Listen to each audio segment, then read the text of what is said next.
Tuesday, December the 11th, 2018. Welcome you all here this evening. We are missing a couple of council people who should be coming in a few moments here, hopefully moments or minutes.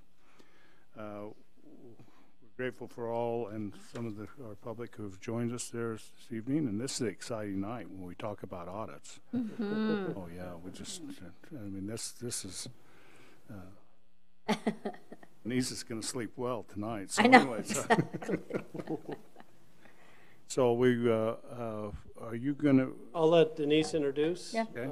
Aaron, and then we'll let Aaron take over. So. Okay. So this is Aaron Hickson. He's a partner with Hanson, Bradshaw, Malmrose, and Erickson, our accounting firm. This is the third year. So this is the third year that we've worked with them. And Aaron's just going to go over a few things with the audit, and then we'll let him go home. And then in the formal meeting, we just need to adopt the financial report. But Aaron's just going to touch on a few things about how things went for the years, things that they looked at, and those type of things. So I'll just turn the time over to Aaron, and it is out on. I put it out on the Dropbox. If you guys want to follow along, Aaron's just going to hit on a few pages. He'll give you some numbers. So don't. Okay. It's up to you though. So I have tried to find a really good accounting joke in my years. I don't think there's any. And there aren't any, but I have found a good statistician joke. So it's related. So there were 3 statisticians, and they all went hunting, and the first one missed to the left, the second one missed to the right, and the third one jumped for joy and said, "I hit it." Anyway. Only those who've been through a stats class, right? That's right. Yes, I am from Hanson, Bradshaw, Malmrose, and Erickson. We have been engaged by the City Council to do the audit for the fiscal year ended June 30th, 2018. It's been a relatively, most of the numbers are similar to the prior year with a few exceptions. And we'll go over those. But I wanted to say that at the beginning, this financial statement that you see is called a CAFR, and that is a Comprehensive Annual Financial Report. It is larger than a basic financial statement, which is required. A CAFR is optional. There's significant time that goes into a CAFR. And so I wanted to let you know that there's a lot of statistical, because again it is voluntary, and it's a great report. The financial statements, the only part of the financial statements that we can claim is our opinion. The rest of it is done by management, and so Scott and Denise get the credit for everything else, but we get the credit for the opinion, and that is found on page 13. And you'll see that this opinion is what we called an unmodified opinion. It is clean. We can't give a higher opinion. It is technically found on the top of page 14, and it just says that in our opinion, the financial statements present fairly in all material respects the financial position and operations of Pleasant Grove City as of the year ended June 30th, 2018. And so we could not give a higher opinion. The difference between a corporate audit or a for-profit entity and a governmental entity is that we issue 2 more reports, and those are found at the very back of the report, and I'll go over those as well. On page 108 is a report that Government Accounting Standards Board has required that we look at the internal control environment of a municipality. And so we go through and we look at first, do you have an internal control system? And is it well designed? And is it operating effectively? That is something that is not required in a traditional audit, if you will. And so we will look at the internal controls. We will make a selection of those. We will observe the controls and then say whether there's any weaknesses that we're required to report on. I'm happy to report that there were no weaknesses that we found that were requiring to be reported. I know that makes it sound like we did find things that aren't reported. We feel like the internal control environment for the city of Pleasant Grove, for its size and complexity, is adequate, and we feel like the changes that are being made due to staff turnover are good changes, and that Denise is very aware of staff responsibilities and making sure that those responsibilities are adequately segregated so that no one employee has too much responsibility where now you get into a situation of possibility of fraud occurring. And so they are aware of that, and each time they make staff assignments, either due to change or hiring, they are making sure that that happens. And that is, as an auditor, that is something that I'm very happy about, that they are aware, and it's not something that they're only being reactive, and that they're being proactive in their approach to internal controls. The last report I wanted to talk about before we get into the numbers is found on page 110. And this is a report that is required by the Utah State Auditor's Office. There is a document called the Utah State Compliance Audit Guide, and there are certain requirements that they want us to look at that aren't necessarily have nothing to do with the numbers on reconciling accounts, etc. It's are you complying with the requirements that they want? And these requirements are found in the middle of page 110. They have certain budgetary compliance, fund balance, justice courts, impact fees, etc. that they want us to look at. And a lot of these requirements are yes, no. There is no materiality. For instance, if we see something and where an account was not reconciled by a few dollars, that is not material in nature, so we can say it's not material in nature and not worry about it, that it's close enough. With the state audit guide, they want us to, is it happening or not, yes or no? We are happy to report that we did not find anything that is required to be reported to the state auditor's office. The closest thing that we could say, and in my opinion, close is exactly what you want. So there is a requirement that for your general fund that you don't have reserves or a fund balance that is in excess of 25%, the unassigned portion is in excess of 25% of the revenues for the current year. Because what they're trying to say is don't collect more money than you need. And so don't have too much of a rainy day fund. 25% is the target. I can tell you it is close, so close that going back to that statistician joke, you are at 24.59%. That is compliant. So what that means is you are in a growth period when it comes to infrastructure and capital projects right now. And so having that rainy day fund is good, because anytime you build something in the millions of dollars, cost overruns are almost a known, a certainty. And so having that little bit of a buffer so that you can deal with cost overruns is helpful in this period.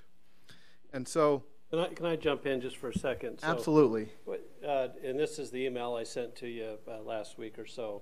This is rolled into, what we do is at the end of the year, that money rolls into our general fund balance, but then we're going to transfer $1.4 million out of it and roll it into capital for our capital projects for next year.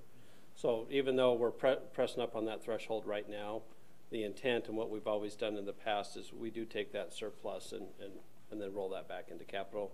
And after that, we still have 15, 16% or something like that in there. We've always maintained a decent amount, but we don't generally try to keep 25 in there just because we have some needs we need to take care of.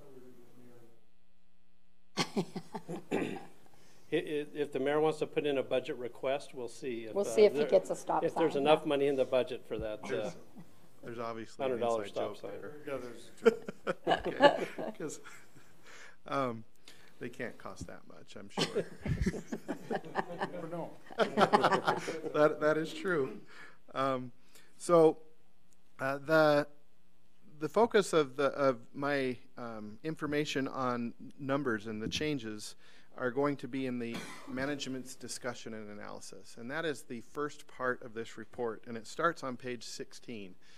The reason why I'm going to focus the rest of my time on these 10 or so pages is because it is comparative, where the rest of the document only deals with the fiscal year ended June 30th.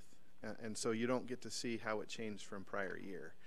And also, I feel like this is the part of the document that is written for the non-accountant. And so it helps explain certain financial highlights, the why a number changed, etc. And I really do feel like if you are going to read any part of this document, and I highly encourage everyone to, that at least read the management's discussion and analysis on pages 16 through 25. And you will be able to know really quickly the financial position of Pleasant Grove. I will first talk about the schedule on the middle of page 19, and that is your balance sheet, if you will. And it talks about the governmental activities and the business type activities of Pleasant Grove. The Governmental Accounting Standards Board has said that all cities need to put their funds in different categories, and funds where you are acting like a business, for instance, water, where you have customers, they pay for services and you provide those services.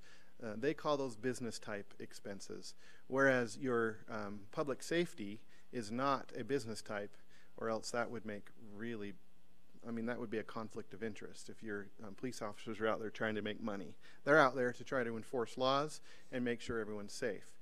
And so those are called your governmental activities.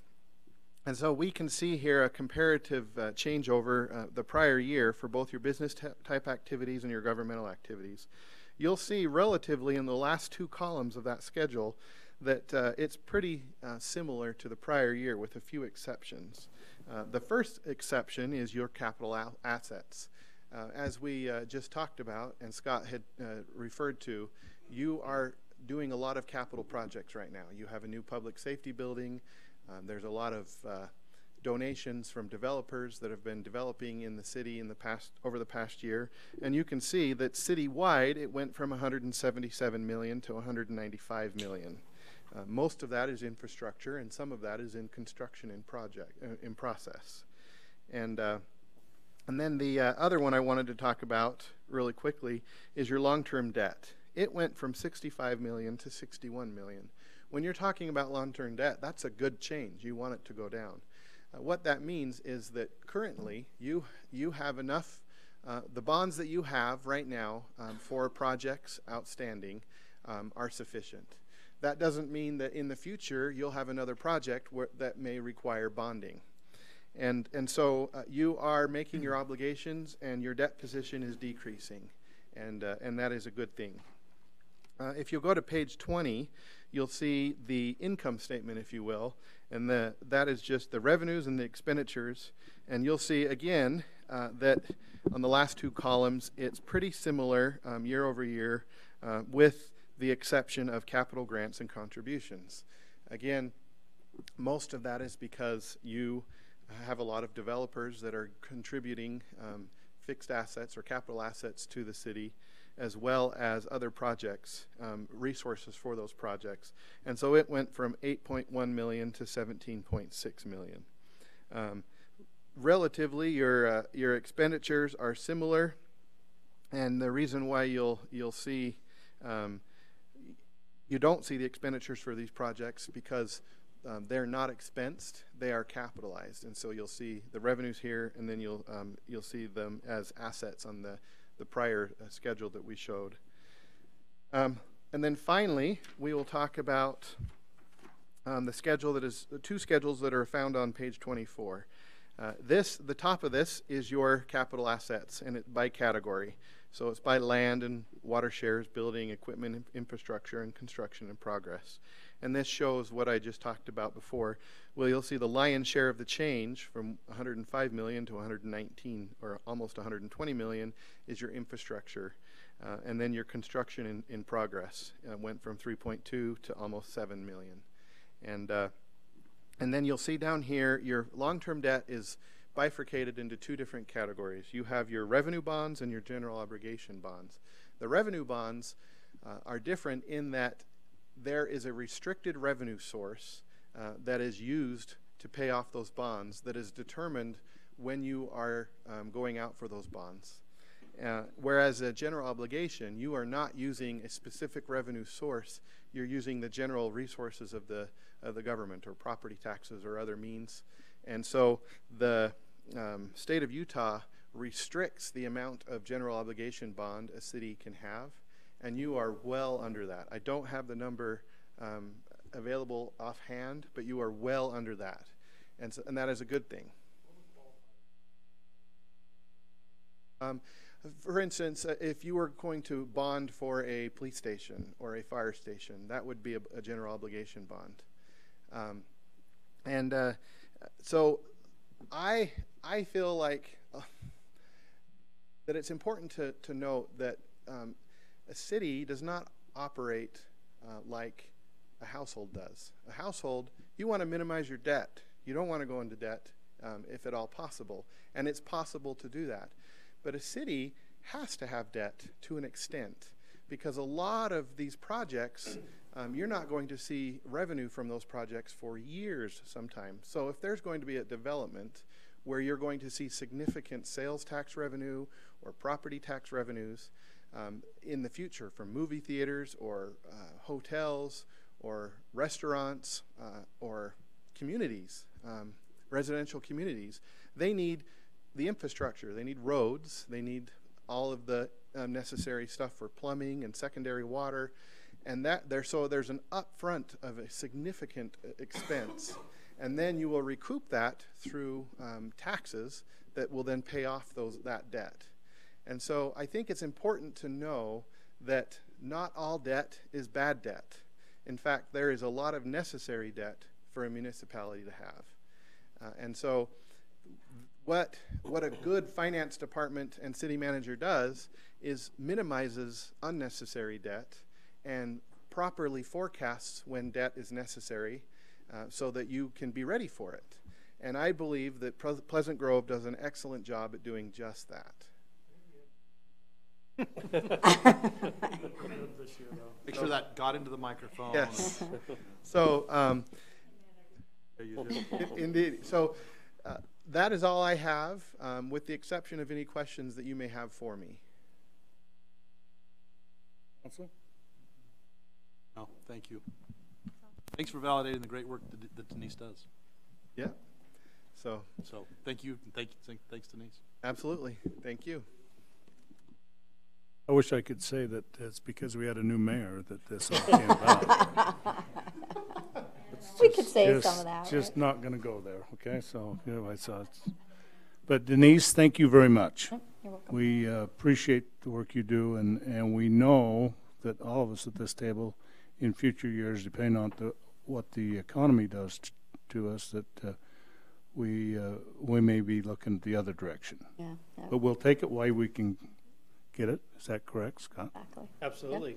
And I just want to echo, and I put this out in my email last week regarding our financial situation this year, which is the best year that I know of. Now, there could have been some good years in the mid-2000s, but as far as revenues and putting us in a position to do some long-needed capital projects that we've had to push off year for year because the revenue hasn't been there.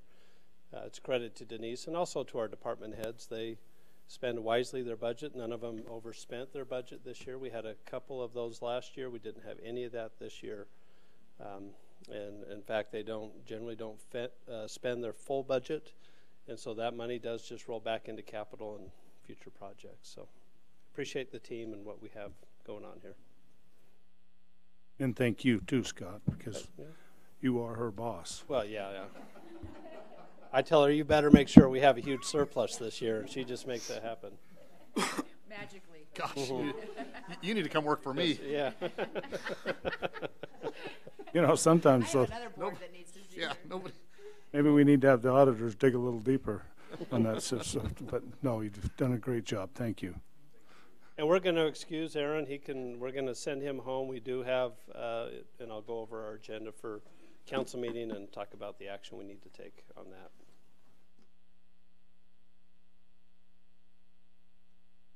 Our discussion that we were going to have on affordable housing, we'll need to push into January. We had the person, our intern that is working with Daniel, who is really putting a lot of the things together, had a family situation come up that is causing us to need to delay that. So if that's all right, we'll have that discussion in January. So with that, I can go over our council meeting agenda, and there's a couple things that we're going to want you to get in front of you before we get into our formal meeting. First of all, just so you understand, we do have a lot of appointments. We have 2 new Planning Commission members, 4 Historic Preservation Commission members, and a new member to our Design Review Board. So the names are here on the agenda, and I believe most of the individuals will be here at 6 o'clock so that they can be recognized and you can see who they are and know who they are. We also we have 2 public hearings. The first one is regarding setbacks in the manufacturing zone. And actually what I want to do first is 9B, which is our distillery issue. If you remember, we had this on the agenda a few weeks back, and we've sent it back to Planning Commission with for them to take a look at the different aspects of manufacturing alcohol, having a storefront, or sales within the business, and then also a tasting room. Scott, remind me what we did. Did we continue it, or did we give him we gave him the license, didn't we? No, we didn't do Sent everything anything. back. We sent it back to Planning Commission. Oh, that's right. That's right. Initially, he it was needed just the everything. manufacturing, and they wanted to ask for the Okay. tasting room, and they wanted to do some sales. Okay. The council said, okay, we'll consider that, but we want you to go back through Planning Commission first. Okay. So that's I'm gonna- been, so that's been back to the Planning Commission. Yeah, and so I'm going to have Daniel present Okay. what's happened in Planning Commission and where Okay. we're at, and then we will have public hearing on this in our council meeting, but Daniel can kind of get you up to speed on that. Okay, cool.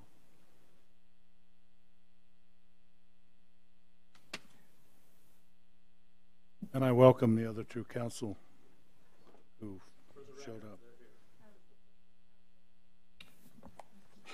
Working with my work-life balance is on the I-15.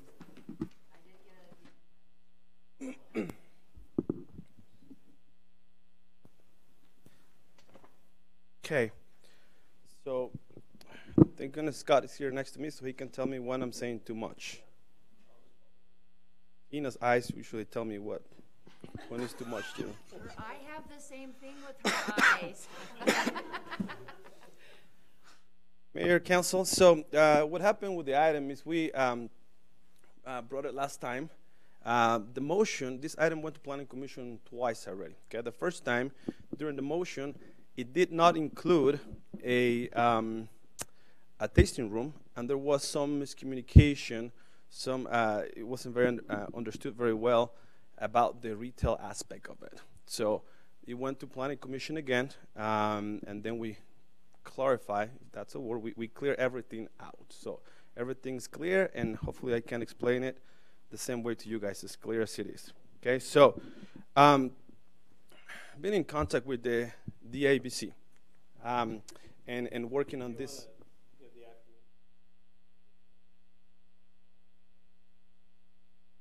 Thank you. Can we call it the ABC from now on? Thank you. Awesome. So those are the guys who are in charge of the alcohol in the state of Utah. They manage all the liquor stores and all the restaurants that they serve alcohol. They have to give their permission for everything that it's alcohol related. So one thing that I learned is that literally the state of Utah manages everything that has to do with alcohol. Okay, everything. It's the state of Utah is the only provider or retailer, if I may say that, of alcohol in the state of Utah.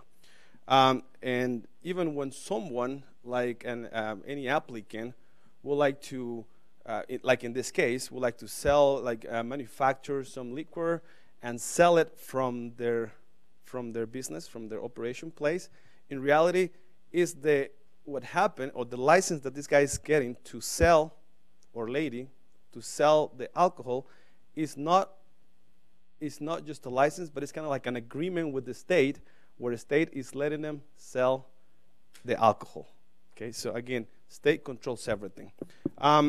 So talking to the DABC, when the applicant approaches first the staff and he says, hey, I would like to do some manufacturing, the first thing the staff said is, okay, let's think about this, give him a couple of days, and staff came back and say, staff feels very comfortable with the manufacturing part.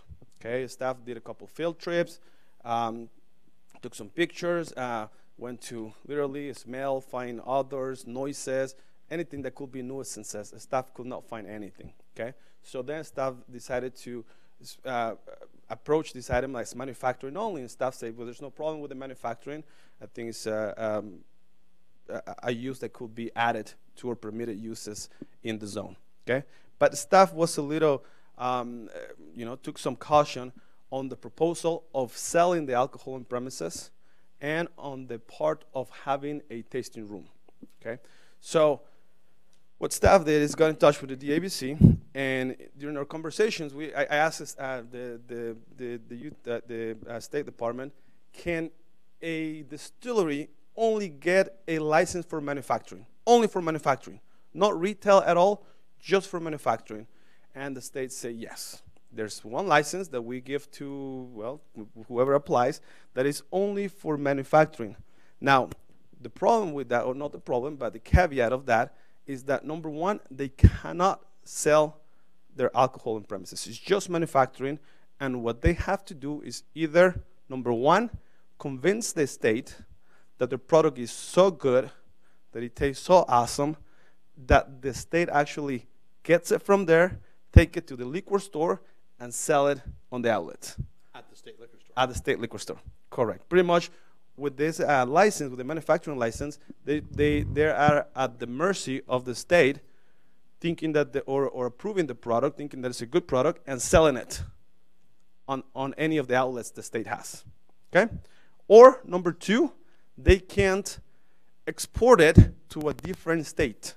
Now, every state has its own rules, and it looks like there's 17 states that are similar to the state of Utah. But the other 33 are a little more loosey-goosey on this type of, a little loose in this type of regulations, okay? Sorry, my daughter says that a lot. So you can either, again, convince the state that your product is so good that they actually get it from you and sell it at the outlet, or number two, export it to one of the other 33 states, okay? A restaurant in another state can buy it directly from A restaurant, an outlet, a store, an airport, whatever they can do that. Now, there are also very specific companies. The state has already some companies that will come, pick it up, and then take it to the state. So again, it's very well regulated, okay? So that's what happens if the applicant only gets the manufacturing license. Now, all along, since the application of the process, the applicant informs staff that what they actually want to get is something called Type 5 package agency permit or license, okay? Now, the number 5 packaging agency, what it does, it's actually a contract with the state that says that they allow them to sell the alcohol on behalf of the state. On the premise. On the premises. On the premises. And that's what the applicant wants to do, okay? Now, talking again with the DABC, the conversation was clear and says, okay, now if they get the package agency, which they need to do, that's what allows them to actually put them on the bottle and put the label and be ready to sell. Do they need to have a front storefront in the premises? And they say no. Actually, many distilleries, you go on most of these uses are on manufacturing zones. You get into the building, and then inside the building, they have a little room where actually, once you go and see how they do it, then you buy it right there. And then staff think that that's a good idea. So again, the retail on premises, the staff aligns with that idea. what we done, sorry, Sorry, no, including a tasting room inside that well, room. we'll go there. Okay, sorry. We'll go there. So again, for the retail, and that's where the confusion happened last time. Okay, so the retail, it's okay. Storefront, not okay. Okay, at least that was the motion, or that was the recommendation from staff to Planning Commission. Okay. Can you explain in the storefront setting and selling it in a room? Yep, that's exactly the distinction. So again, is when you sell it inside, you have a specific area, a room or not a room, but it's inside. And the other one is when you have a sign right in the front that says, or there's a window that you can actually see the packaged bottles from there. Okay, so that's the difference pretty much. So in essence, we're putting in a Zion's curtain. Exactly right. In another room. Yeah. Can't see it. Yeah. We're not okay with the storefront. Well, that was the recommendation from. First, I'm going to tell you what the recommendation was from the staff to the Planning Commission. Then I'll tell you how Planning Commission amend that recommendation. Okay. So then again, staff says no storefront, but yes, you can do retail on site. What it means is that if I'm a restaurant in Park City, okay, now I know that they sell it in Pleasant Grove. I go knock on the door or make a phone call, make an appointment. Then I get inside the place and I pick up 5 crates of whatever product I want. That staff is okay with it. What staff is okay is you walking from the street and see it right there, a big glass window, and you can see the bottles right there. Well, that's probably not in accordance with the state law anyway. It can be. Yeah, it could be. It could be. It could be. Okay, now, As long as they're selling it on behalf of the state. which all of them have, I'm with you. as long as they have the permit. Now, in regards to the tasting room, okay, the recommendation from staff is staff doesn't recommend to, but that's the recommendation to the Planning Commission, doesn't recommend to have a tasting room in the area, okay? Now, the situation is because all the outlets, every place that sells alcohol in the state has different buffer distances to community centers, okay? And the state code defines really clear what a community center is, okay? Now, the code also says that a community center is not a trade school, a private daycare. So it mentioned those two really close to it. Okay, a private school, a private daycare, or a technical trade school. For those, doesn't have anything. So the setbacks. How close are they to this? Okay, we don't have a trade school or a daycare, but what we do have in that area, super close to it, I'm talking about 200 square feet of it, 200 feet in a distance, are dancing school for kids, for girls. We have actually 3 dancing schools, 2 different sites. Actually, they're in the same complex, but one side has 1 school and the other side has 2 schools. One's in the morning, one's in the afternoon. Okay. Therefore, staff recommended to avoid the use of a tasting room or a tasting part of it, tasting center, whatever. So that's what the. At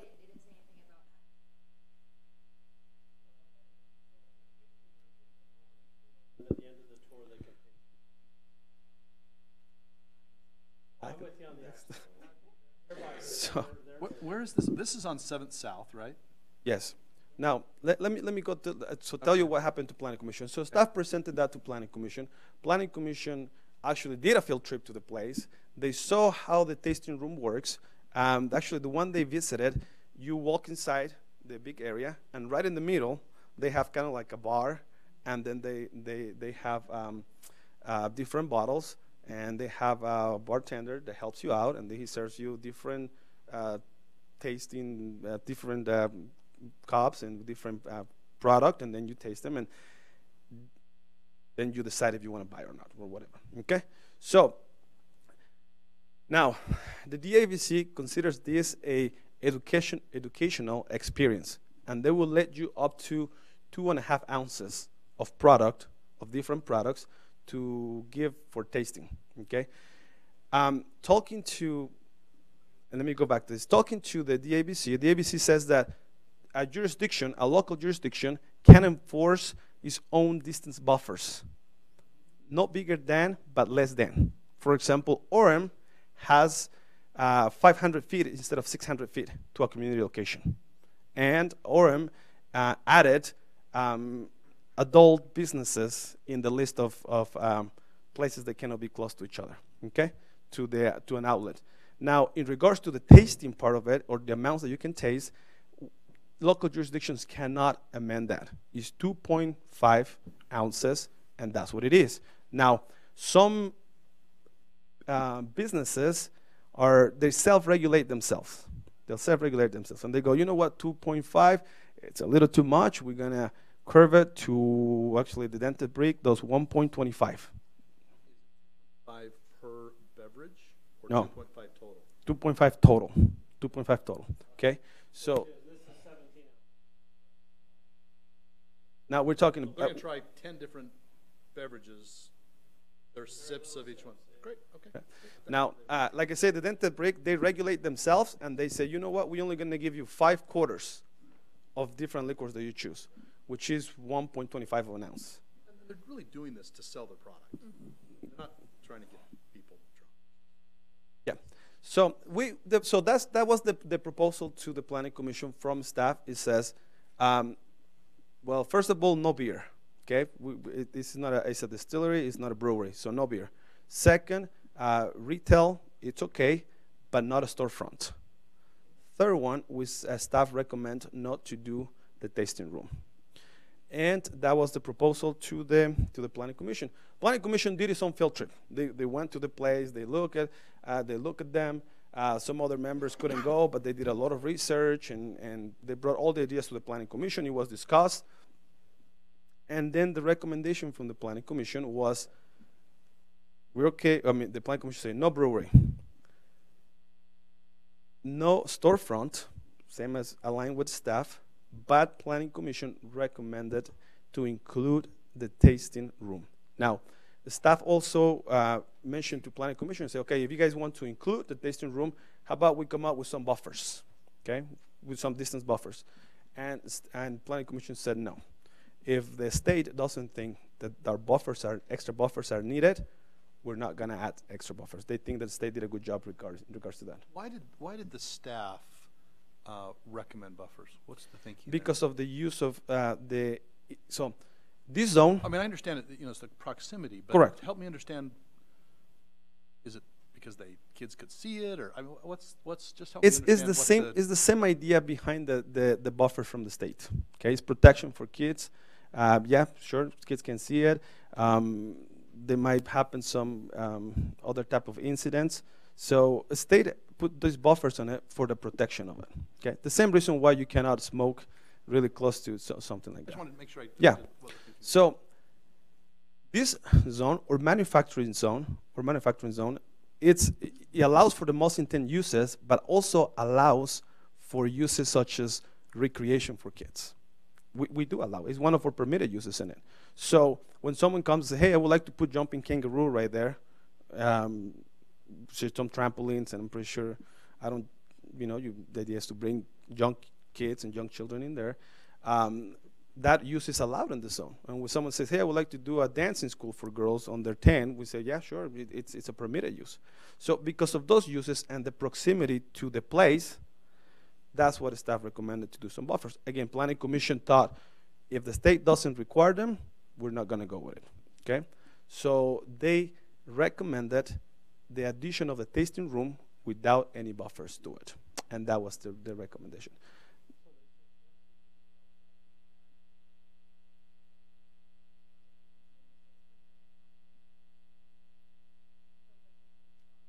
Mm-hmm. Correct. Mm-hmm. Yeah, I say no to that one, just keep it inside. No. Signage or something? Yeah, just something that says, distillery right here, but if you actually want to go and buy the product, you need to let the door being open to you, go through it, go to a special place, pick it up, put them on your pickup truck and take it to your restaurant or take it to your store or something like that. Okay. All right.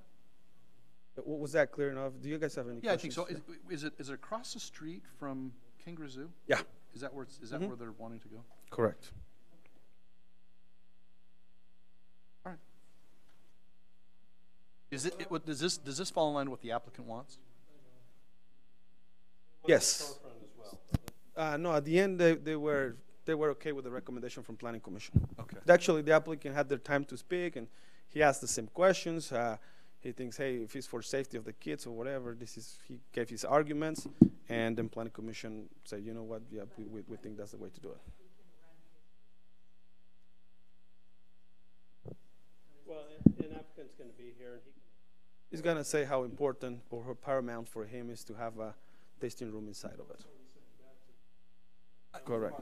That was actually the main reason. Yes, the main reason. I've got a logistical question, and I don't know whether anybody can answer this or not, but if you walk into the state liquor store, what do you see? Is there a back room? Is there a front room? Does anybody know? Need to go for a ride. I've never been into a liquor store. Been down to the state liquor store? Well, no, I've never been there either, but what I was going to say, and it might play into the reason why you're asking the question, the difference between the storefront and being able to sell retail on site is the difference between an individual going in and buying a bottle and coming out and standing outside and drinking it, or going sitting in the parking lot and drinking it, versus the larger quantities being packaged and sold to people who are going to take them somewhere and then consume them. Does that make sense? It does, but it almost makes more sense if I was going to go buy a case, which I probably can't do at the liquor store. I don't know, maybe I can. I don't know. Can you?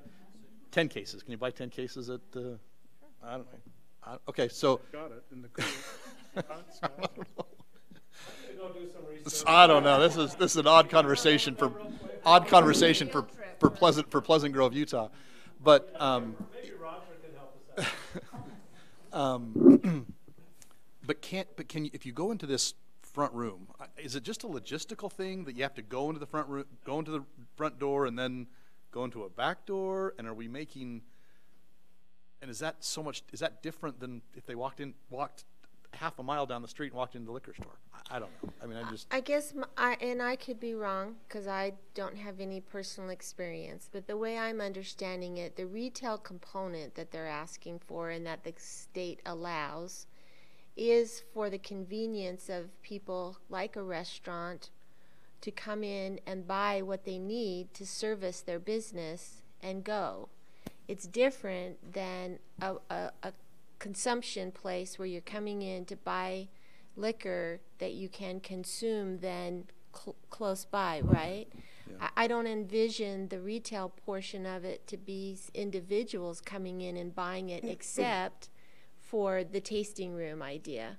If they're going to come in on the educational tour and taste everybody's, different distillery versions and decide they want to buy a bottle, then I can see that. But I think the idea of prohibiting the storefront is to prohibit just onesie-twosie sales where people are just coming in and that then... makes sense. Correct. That makes sense. Does that make sense? And the way staff define it was like this. It says storefronts specifically for the display of containers filled with alcoholic beverages are prohibited.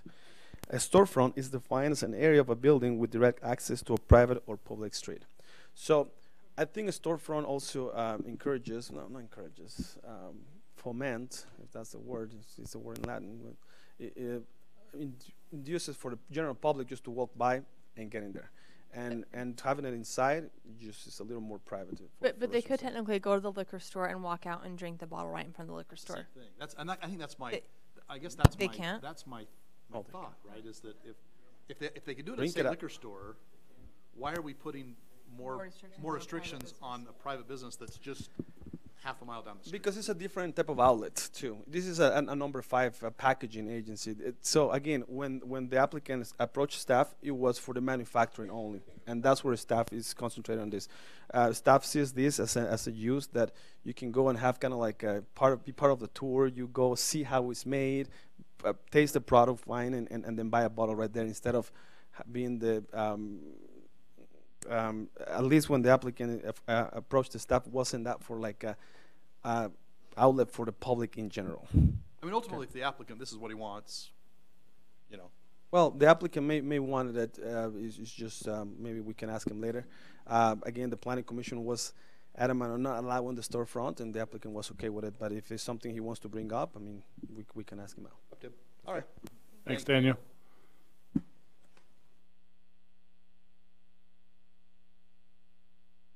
So that's, I think, most of what we need to cover. We do have a couple other items for council meeting, but that was kind of the big one. We wanted to make sure the council was aware, so we can adjourn and. Okay, I just want to make a comment. It act like I have been to the Pleasant Grove Liquor Store. I haven't. But I have been. That's on record, Mayor. They used to have it in American Fork, okay? And I have been in that one many years ago. And I think I purchased some stuff for cooking purposes there. So. Sounds like a field trip, right? If the planning commission would go. So I would ask for a motion that we adjourn from our work session. So moved. We have a motion, we have a second. All those in favor say aye. Aye. And we'll be adjourned for the next 13 minutes.